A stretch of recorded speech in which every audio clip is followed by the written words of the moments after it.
Wagner the Werewolf, Chapter 40, Wagner in Search of Nisida. The reader may perhaps be surprised that Fernand Wagner should have been venturous enough to trust himself to the possibilities of a protracted voyage, since every month his form must undergo a frightful change, a destiny which he naturally endeavored to shroud in the profoundest secrecy. But it must be recollected that the Mediterranean is dotted with numerous islands, and he knew that, however changeable or adverse the winds might be, it would always prove an easy matter to make such arrangements as to enable him to gain some port a few days previously to the close of the month. Moreover, so strong, so intense was his love for Nisida, that even without the prospect afforded by the calculation, he would have dared all perils, incurred all risks, exposed himself to all hostile chances, rather than have remained inactive while he believed her to be in the power of a desperate, ruthless bandit. For, ever present to his mind was the image of the lost fair one, by day when the sun lighted up with smiles the dancing waves over which his vessel bounded merrily, and by night when the moon shone like a silver lamp amidst the curtains of heaven's pavilion. His was not the love which knows only passionate impulse. It was a constant, unvarying, tender sentiment, far, far more pure and therefore more permanent than the ardent and burning love which Nisida felt for him. His was not the love which possession would satiate and enjoyment cool down. It was a constant, unvarying, tender sentiment, far, far more pure and therefore more permanent than the ardent, burning love which Nisida felt for him. His was not the love which possession would satiate and enjoyment cool down. It was a feeling that had gained a soft yet irresistible empire over his heart. And that love of his was nurtured and sustained by the most generous thoughts. He pictured to himself the happiness he should experience in becoming constant companion of one whose loss of hearing and of speech cut her off, as it were, from that communion with the world which is so grateful to her sex. He imagined to himself, with all the fond idolatry of sincere affection, how melodiously soft, how tremulously clear would be her voice, were it restored to her, and were it first used to articulate the delicious language of love.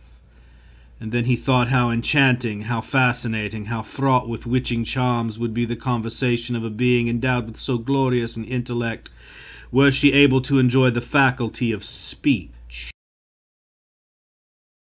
Thus did her very imperfections constitute a ravishing theme for his meditation, and the more he indulged in dreams like these, the more resolute did he become never to rest until he had discovered and rescued her.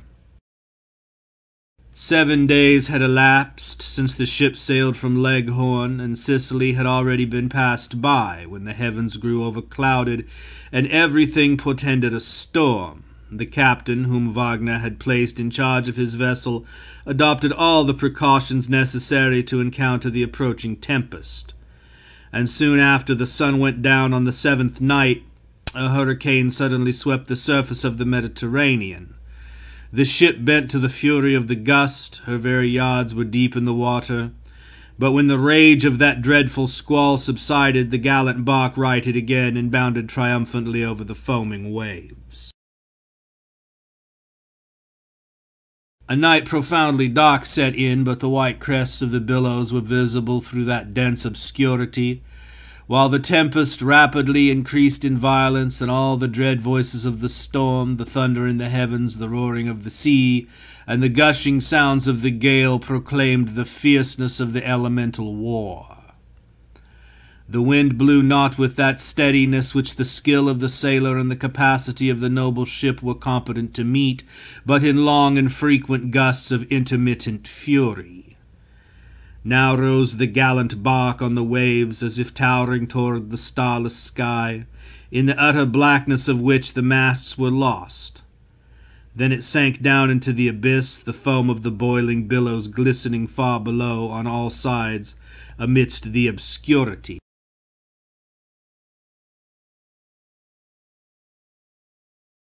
What strange and appalling noises are heard on board a ship laboring in a storm! The cracking of timber, the creaking of elastic planks, the rattling of the cordage, the flapping of fragments of sails, the failing of spars, the rolling of casks, got loose, and at times a tremendous crash throughout the vessel, as if the whole framework were giving way and the very sides collapsing. And amidst those various noises and the dread sounds of the storm, the voices of the sailors were heard, not in prayer nor subdued by terror, but echoing the orders issued by the captain, who did not despair of guiding, nay, fighting, as it were, the ship through the tumultuous billows and against the terrific blast. Again, a tremendous hurricane swept over the deep. It passed, but not a spar remained to the dismantled bark. The tapering masts, the long, graceful yards, were gone, the cordage having snapped at every point where its support was needed, snapped by the fury of the tempest as if wantonly cut by a sharp knife. The boats, the crew's last alternative of hope, had likewise disappeared. The ship was now completely at the mercy of the wild raging of the winds and the fury of the troubled waters. It no longer obeyed its helm, and there were 20 men separated, all save one, from death only by a few planks and a few nails. The sea now broke so frequently over the vessel that the pumps could scarcely keep her afloat, and at length, while it was yet dark, though verging toward the dawn, the sailors abandoned their task of working at those pumps. Vainly did the captain endeavor to exercise his authority. Vainly did Wagner hold out menaces and promises by turns. Death seemed imminent, and yet those men who felt that they were hovering on the verge of destruction flew madly to the wine stores. Then commenced a scene of the wildest disorder amidst those desperate men, and even the captain himself, perceiving that they could laugh and shout and sing in the delirium of intoxication, rushed from the side of Wagner and joined the rest. It was dreadful to hear the obscene jest, the ribald song, and the reckless execration sent forth from the cabin, as if in answer to the awful voices in which nature was then speaking to the world. But scarcely had a faint gleam appeared in the orient sky, not quite a gleam, but a mitigation of the intenseness of the night, when a tremendous wave, a colossus amongst giants, broke over the ill-fated ship, while a terrible crash of timber was for a moment heard in unison with the appalling din of the whelming billows. Wagner was the only soul on deck at that instant, but the fury of the waters tore him away from the bulwark to which he had been clinging, and he became insensible. When he awoke from the stupor into which he had been plunged, it was still dusk, and the roar of the ocean sounded in his ears with deafening din. But he was on land, though where he knew not. Rising from the sand on which he had been cast, he beheld the billows breaking on the shore at the distance of only a few paces, and he retreated further from their reach. Then he sat down with his face toward the east, anxiously awaiting the appearance of the morn, that he might ascertain the nature and the aspect. Ascertain the nature and the aspect of the land on which he had been cast. By degrees the glimmering which had already subdued the blackness of night into the less profound obscurity of duskiness, grew stronger, and a yellow luster, as of a far distant conflagration, seemed to struggle against a thick fog. Then a faint roseate streak tinged the eastern horizon, growing gradually deeper in hue, and spreading higher and wider, the harbinger of sunrise,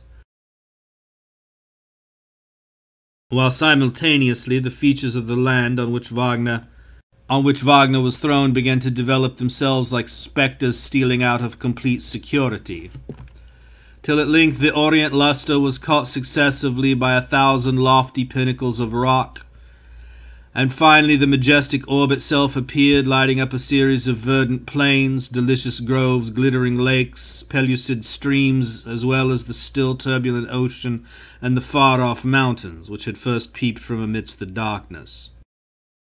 Fair and delightful was the scene that thus developed itself to the eyes of Wagner.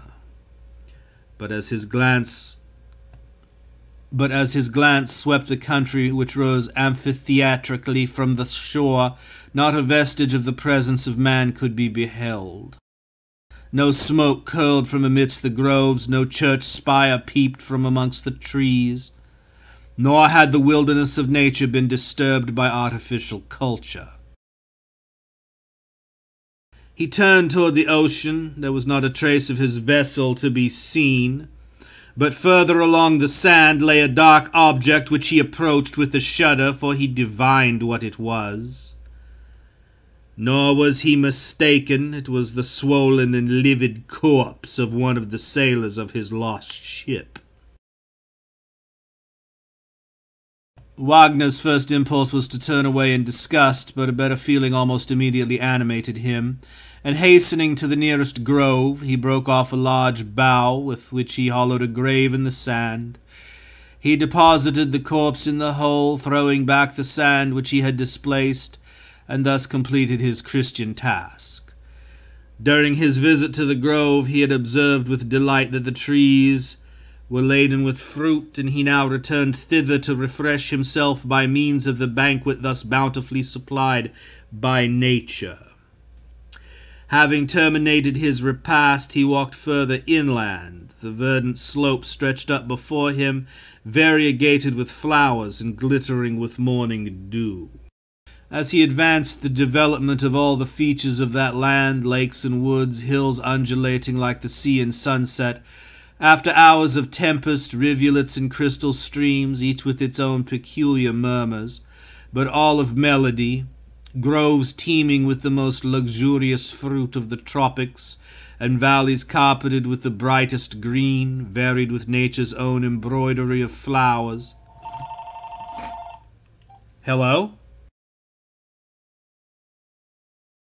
As he advanced, the development of all the features of that land, lakes and woods, hills undulating like the sea in sunset after hours of tempest, rivulets and crystal streams, each with its own peculiar murmurs, but all of melody, groves teeming with the most luxurious fruit of the tropics, and valleys carpeted with the brightest green, varied with nature's own embroidery of flowers. The development of this scene was inexpressibly beautiful, far surpassing the finest efforts of creative fancy.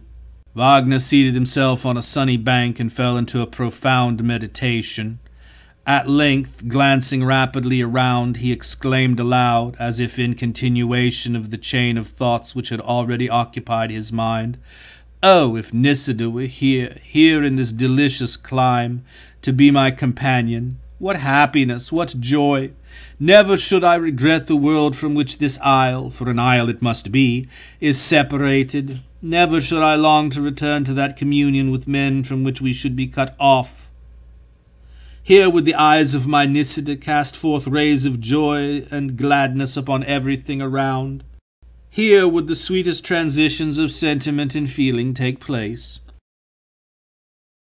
Nisida would be the island queen. She should deck herself with these flowers, which her fair hands might weave into wildly fantastic arabesques. Oh, all would be happiness, a happiness so serene that never would the love of mortals be more truly blessed. But, alas, she would deck herself with these flowers, which her fair hands might weave into wildly fantastic arabesques. Oh, all would be happiness, a happiness so serene that never would the love of mortals be more truly blessed. But alas, he added, as a dreadful thought broke rudely upon this delightful vision, I should be compelled to reveal to her my secret, the appalling secret of my destiny, that when the period for transformation came round, she might place herself in safety. Wagner stopped abruptly and rose hastily from his seat on the sunny bank. The remembrance of this dreadful fate had spoiled one of the most delicious waking dreams in which he had ever indulged, and dashing his hands against his forehead, he rushed wildly toward the chain of mountains which intersected the island. But suddenly he stopped short, for on the ground before him lay the doublet of a man, a doublet of the fashion then prevalent in Italy. He lifted it up, examined it, but found nothing in the pockets. Then, throwing it on the ground, he stood contemplating it for some minutes. Could it be possible that he was in some part of Italy, that the ship had been carried back to the European continent during the tempest of the night? No, it was impossible that so lovely a tract of land would remain uninhabited, if known to men. The longer he reflected, the more he became convinced that he was on some island hitherto unknown to navigators, and on which some other shipwrecked individual had probably been cast. Why the doublet should have been discarded he could well understand, as it was thick and heavy, and the heat of the sun was already intense, although it was not yet near the meridian. Raising his eyes from the doublet which had occasioned these reflections, he happened to glance toward a knot of fruit trees at a little distance, and his attention was drawn to a large bough which hung down as if almost broken away from the main stem. He approached the little grove, and several circumstances now confirmed his suspicion that he was not the only tenant of the island at that moment. The bough had been forcibly torn down, and very recently, too, several of the fruits had been plucked off, the little sprigs to which they had originally hung still remaining and bearing evidence to the fact. But if additional proof were wanting of human presence there, it was afforded by the half-eaten fruits that were strewed about.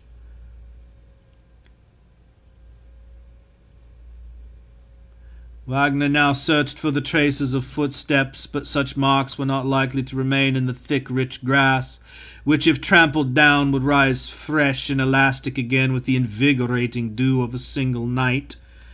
The grove, where Wagner observed the broken bough and the scattered fruits, was further from the shore than the spot where he had found the doublet, and he reasoned that the man, whoever he might be, had thrown away his garment, when overpowered by the intensity of the heat, and had then sought the shade and refreshment afforded by the grove. He therefore concluded that he had gone inland, most probably toward the mountains, whose rocky pinnacles of every form now shone with every hue in the glorious sunlight. Overjoyed at the idea of finding a human being in a spot which he had at first deemed totally uninhabited, and filled with the hope that the stranger might be able to give him some information relative to the geographical position of the isle, and even perhaps aid him in forming a raft by which they might together escape from the oasis of the Mediterranean, Wagner proceeded toward the mountains. By degrees the wondrous beauty of the scene became wilder, more imposing, but less bewitching, and when he reached the acclivities of the hill, the groves of fruits and copses of myrtles and citrons, of vines and almond shrubs, were succeeded by woods of mighty trees. Further on still the forests ceased, and Fernand entered on a wild region of almost universal desolation, yet forming one of the sublimest spectacles that nature can afford. The sounds of torrents, as yet concealed from his view and resembling the murmur of ocean's waves, inspired feelings of awe, and it was now for the first time since he entered on the region of desolation, having left the clime of loveliness nearly a mile behind, that his attention was drawn to the nature of the soil, which was hard and bituminous in appearance. The truth almost immediately struck him. There was a volcano amongst those mountains up which he was ascending, and it was the lava which had produced that desolation, and which, cold and hardened, formed the soil whereon he walked. It was now past midday, and he seated himself once more to repose his limbs, wearied with the fatigues of the ascent and overcome by the heat that was there intolerable. At the distance of about 200 yards on his right was a solitary tree, standing like a sign to mark the tomb of nature's vegetation. Upon this tree his eyes were fixed listlessly, and he was marveling within himself how that single scion of the forest could have been spared when the burning lava, whenever the eruption might have taken place, had hurled down and reduced to cinders its verdant brethren. Suddenly his attention was more earnestly riveted upon the dense and wide-spreading foliage of that tree, for the boughs were shaken in an extraordinary manner, and something appeared to be moving about amongst the canopy of leaves. In another minute a long, unmistakable, appalling object darted forth, a monstrous snake, suspending itself by the tail to one of the lower boughs, and disporting playfully with its hideous head toward the ground. Then, with a sudden coil, it drew itself back into the tree, the entire foliage of which was shaken with the horrible gambollings of a reptile. Wagner remembered the frightful spectacle which he had beholden in Ceylon, and an awful shudder crept through his frame, for although he knew that he bore a charmed life, yet he shrank with a loathing from the idea of having to battle with such a horrible serpent. Starting from the ground, he rushed, flew rather than ran, higher up the acclivity, and speedily entered on a wild scene of rugged and barren rocks. But he cared not whither the windings of the natural path which he now pursued might lead him, since he had escaped from the view of the hideous boa constrictor gambolling in the solitary tree. Wearied with his wanderings and sinking beneath the oppressive heat of the sun,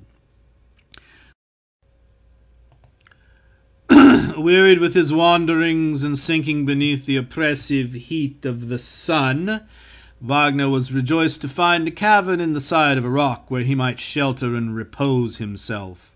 He entered and lay down upon the hard soil. The sounds of the torrents which rolled still unseen amidst the chasms toward which he had approached full near produced a lulling influence upon him, and in a few minutes his eyes were sealed in slumber. When he awoke, he found himself in total darkness. He started up, collected his scattered ideas, and advanced to the mouth of the cavern. The sun had set, but outside the cave an azure twilight prevailed, and the adjacent peaks of the mountains stood darkly out from the partially though faintly illuminated sky.